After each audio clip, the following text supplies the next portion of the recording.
బాబోయ్ ఎప్పుడు చికెన్లు బిర్యానీలేనా? ఈ సండే సరదాగా బగారా రైస్ చేసుకుందామా? చాలా టేస్టీగా ఉంటుంది. ఎలా అంటారా? వీడియోలో చూసేయండి.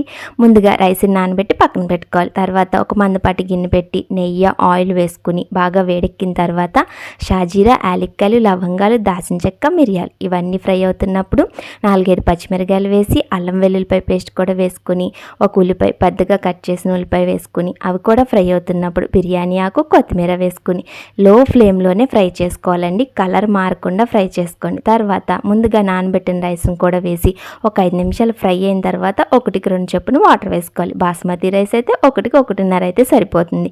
తర్వాత ఇందులోకి సరిపడా సాల్ట్ ఇప్పుడే వేసుకుని మూత పెట్టి ఒక 10 నిమిషాలు హై ఫ్లేమ్లోనే మంట పెట్టుకోవాలి. తర్వాత మంట తగ్గించి ఒక 15 నిమిషాల తర్వాత కుక్ చేసుకుంటే ఎంతో టేస్టీ అయిన bagara rice ready. Chicken, mutton, raita దేనికైనా బాగుంటుందండి. అలాగే లైక్, షేర్